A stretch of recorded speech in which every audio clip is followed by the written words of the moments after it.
നീണ്ടൂർ പഞ്ചായത്തിലെ ഭരണം UDF പിടിച്ചെടുത്തെങ്കിലും മത്സരിച്ച സീറ്റുകളിലെല്ലാം വിജയിക്കാൻ കഴിഞ്ഞതായി കേരള കോൺഗ്രസ് എം നേതാക്കൾ പറഞ്ഞു. നീണ്ടൂർ പഞ്ചായത്തിലും ഏറ്റുമാനൂർ ബ്ലോക്ക് നീണ്ടൂർ ഡിവിഷനിലും മത്സരിച്ച കേരള കോൺഗ്രസ് എം സ്ഥാനാർത്ഥികൾ വിജയം നേടി. നീണ്ടൂർ ഗ്രാമപഞ്ചായത്തിലെ 3-ാം വാർഡിൽ നിന്നും LDF സ്ഥാനാർത്ഥിയായ കേരള കോൺഗ്രസ് പ്രതിനിധി തോമസ് കോട്ടൂർ 409 വോട്ടുകളുടെ ഭൂരിപക്ഷത്തിൽ വിജയിച്ചു. സ്വതന്ത്ര സ്ഥാനാർത്ഥി സുനിൽകുമാർ 119 വോട്ടുകളോടെ 2-ാം സ്ഥാനത്തും UDF സ്ഥാനാർത്ഥി ജിജോ 106 വോട്ടുകൾ നേടി 3-ാം സ്ഥാനത്തുമെത്തി.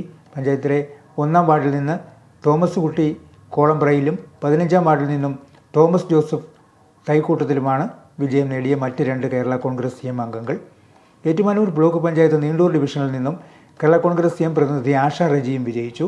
മത്സരിച്ച സീറ്റുകളിലെല്ലാം വിജയം നേടാൻ കഴിഞ്ഞതിൽ സന്തോഷമുണ്ടെന്ന് തോമസ് കോട്ടൂർ പറഞ്ഞു.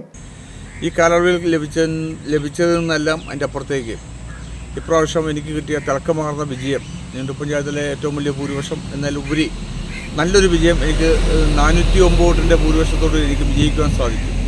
അത് ഈ നാട്ടിലെ ജനങ്ങൾ നൽകിയ ഒരു വലിയ പിന്തുണയാണ് എന്ന് പറയാതിരിക്കാൻ സാധ്യമല്ല.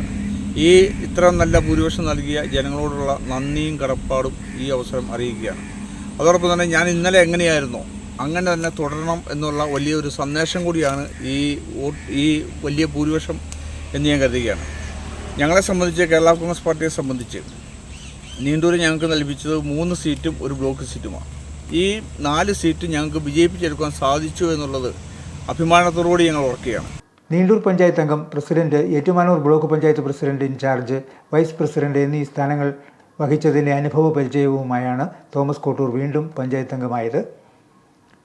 നീണ്ടൂർ ഗ്രാമപഞ്ചായത്തിനെ ടൂറിസം ഗ്രാമമാക്കി മാറ്റാൻ പുഞ്ചവയൽക്കാറ്റ് ടൂറിസം പ്രൊജക്ട് ഉൾപ്പെടെയുള്ള പദ്ധതികൾ രൂപകൽപ്പന ചെയ്തത് തോമസ് കോട്ടൂരാണ്.